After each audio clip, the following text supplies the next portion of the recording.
Tonight, that glimmer of hope just got a whole lot brighter. New figures show the economic decline has slowed dramatically. I'm Katie Couric. Also tonight, running on empty.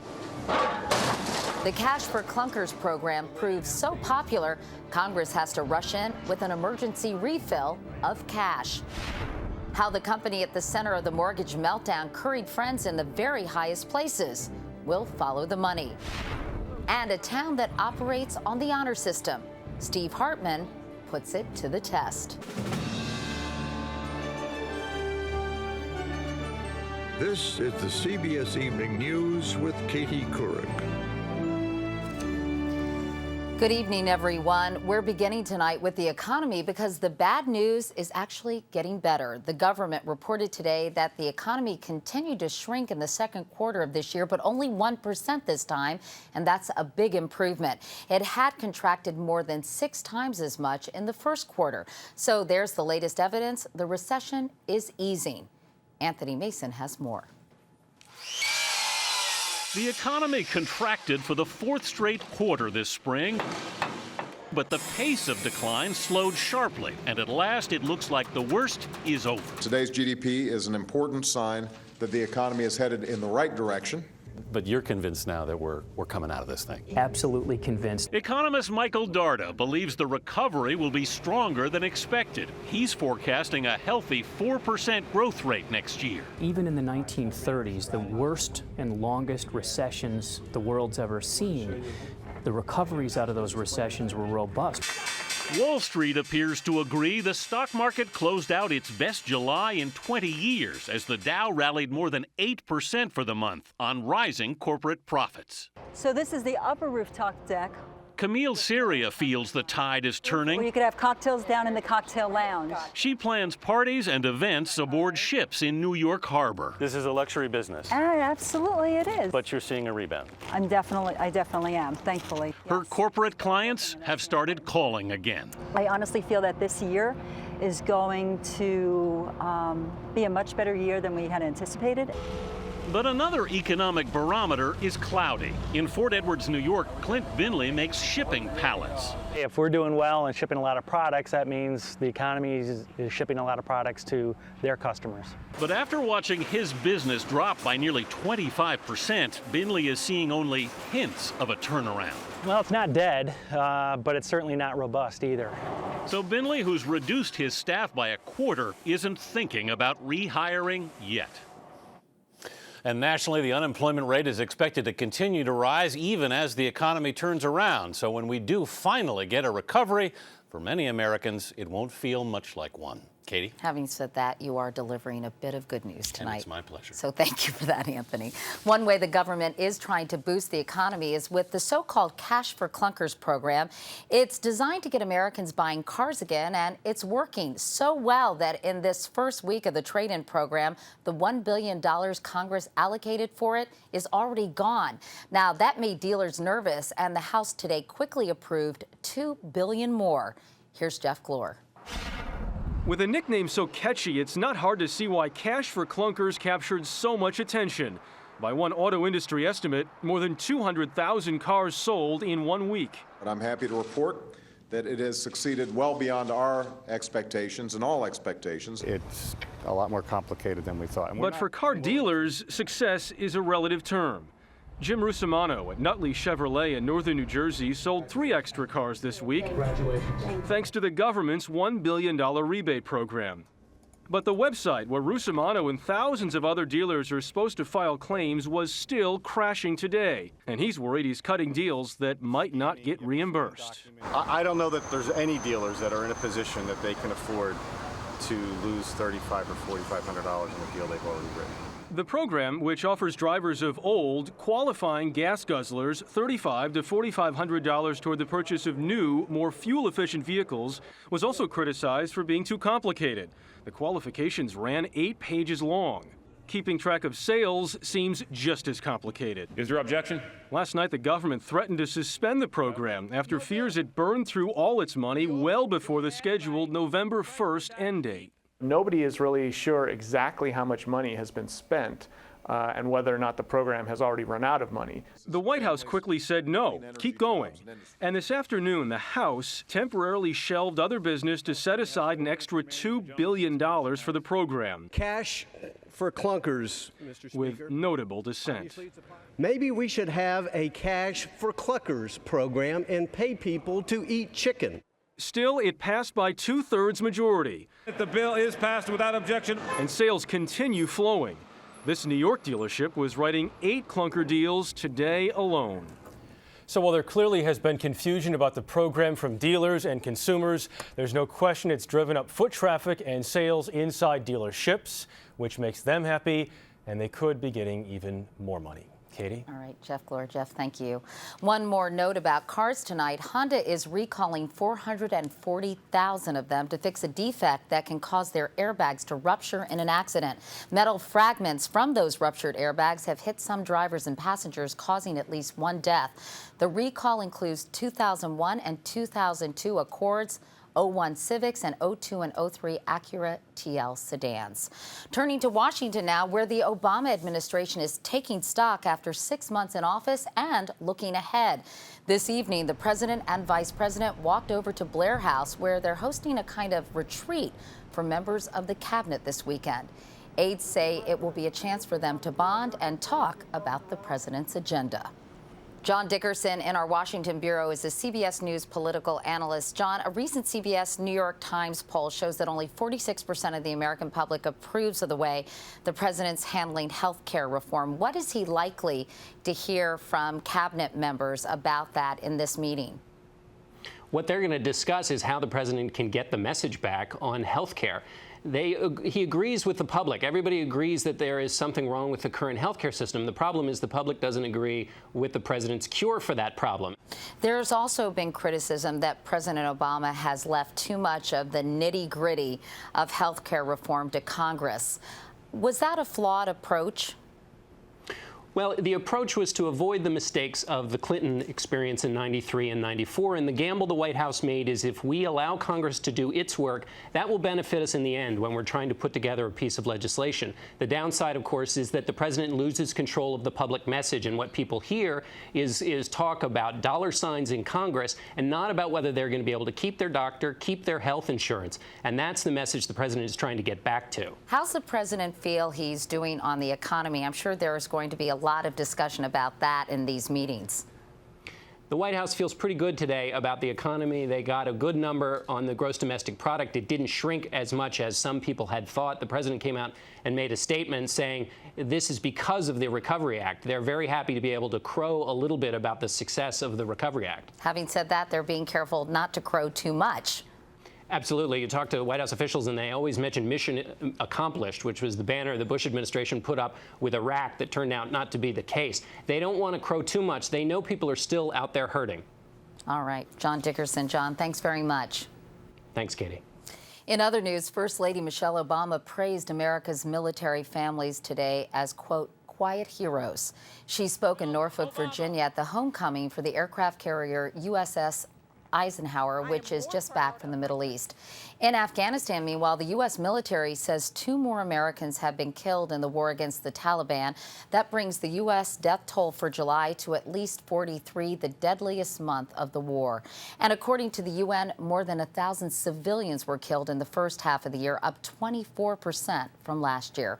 All of this as Afghanistan prepares for next month's presidential election. Mandy Clark went on patrol with U.S. soldiers hunting for terrorists who want to sabotage the process. No village is too remote for Task Force Yukon's pre-election surge. A 300-strong battalion from the 25th Infantry Division is conducting missions as part of Operation Champion Sword.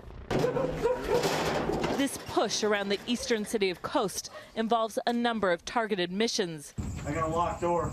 Hunting day and night for the bomb makers and the weapons used to disrupt the upcoming presidential elections on August 20th. At this village, the target had fled, but soldiers take fingerprints and eye scans of local villagers in case they're involved in planting explosives. Get their fingerprints, so when they find IEDs, they can get fingerprints off of that, and that'll help to build a packet so you can further detain them. On another mission, soldiers found a hidden weapons cache in a ravine. This is exactly what they're looking for, Taliban weaponry. The only thing they can do with it is destroy it to make sure it doesn't go back in Taliban hands. Those soldiers are trying to stop insurgent activity and encourage locals to participate in the elections. Many are still wary. Are they planning to vote? No, I will not vote, he says, because the Taliban will find out. The Taliban threat is one these soldiers understand on a personal level. Task Force Yukon is also Private Bo Bergdahl's unit, the soldier who went missing June 30th and is being held captive by the Taliban. The unit now splits their time between election security and searching for their missing soldier. While they're unwilling to talk about the hunt or theories on how he was captured, they do say it's an operation they will not give up on. Mandy Clark, CBS News, Coast. And coming up next, a CBS News investigation. Did Countrywide Financial give special treatment to government VIPs, hoping to get the same in return?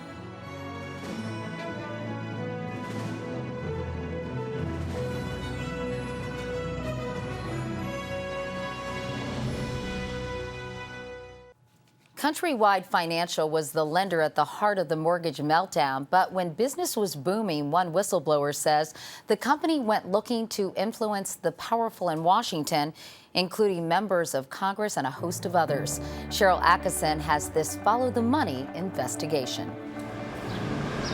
At the height of the subprime boom, perhaps nobody gave out more risky loans than Countrywide Financial. As America's #1 home loan lender, but while the government debated how to regulate the mortgage industry, Countrywide pursued a shrewd strategy, attempt to curry favor among influential people by offering them sweetheart loans. Special terms included knocking a full point or 1% off a loan. On a $2 million VIP mortgage, that's a perk worth $20,000. And that was the whole idea. It wasn't just to give them a good deal, it was to make sure they knew, or at least they believed, that they were getting a special deal.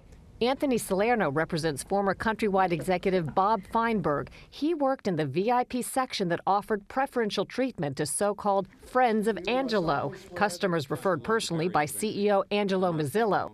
That includes Senators Kent Conrad and Chris Dodd, who just happens to head the committee that oversees the mortgage industry. They each received at least 2 VIP loans and are subject of a Senate ethics investigation.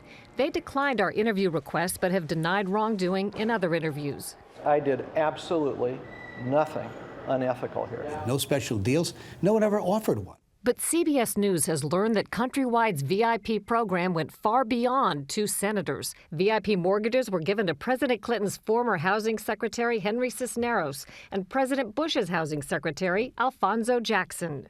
Jackson's daughter even got VIP loan status when an internal Countrywide email noted her father is expected to be confirmed as Secretary of HUD.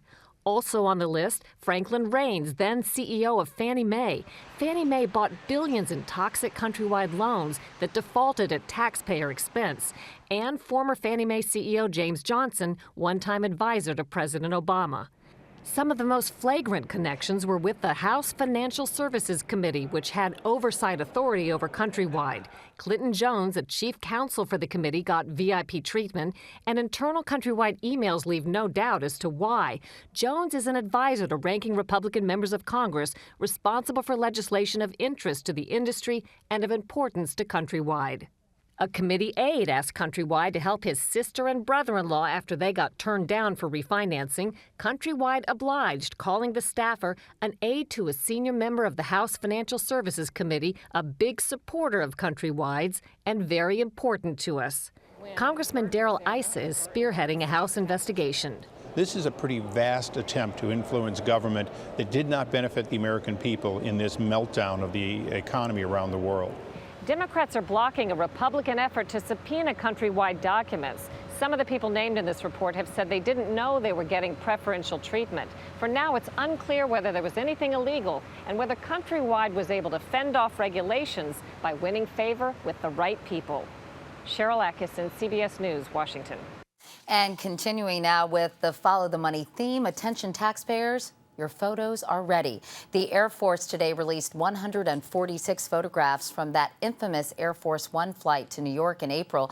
The idea of the flight was to snap new publicity pictures of the presidential jet at national monuments like the Statue of Liberty. But the low-flying 747 scared New Yorkers and led to the firing of the White House official who approved the photo op. The Air Force says the 3-hour flight with military escort cost taxpayers more than $300,000. All along the East Coast, the most sought-after accessories this summer have been an umbrella and rubber boots. Just take a look at the washout coming over the next couple of days.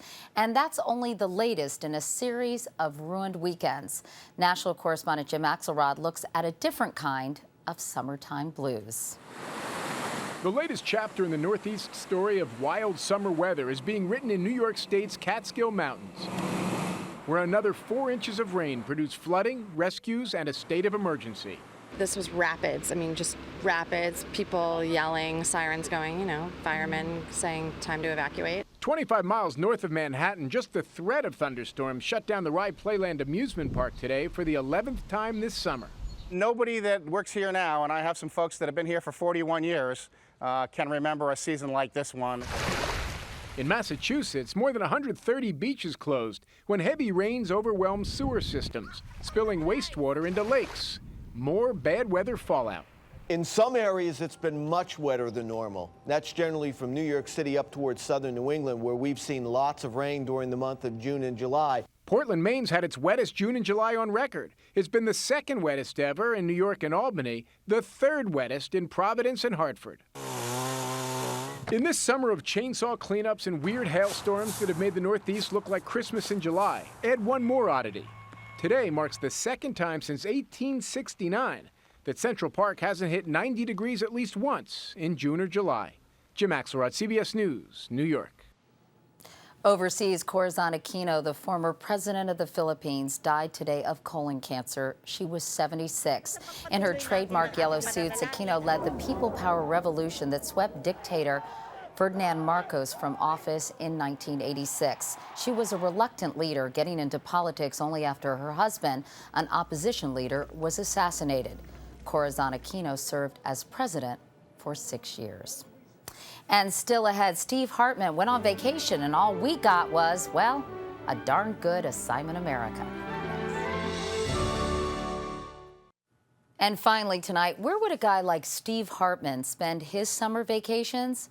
Well, it would have to be an unusual place, the kind he'd find on Assignment America.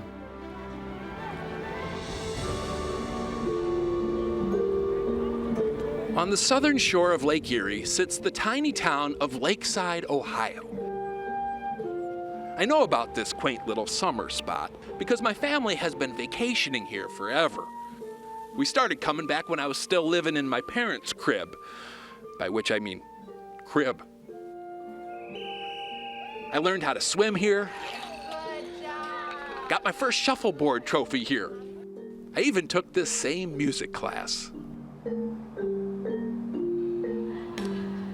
But what makes this place really special to me, what sets it apart from almost every other town in America, is that here in Lakeside, people still actually trust one another.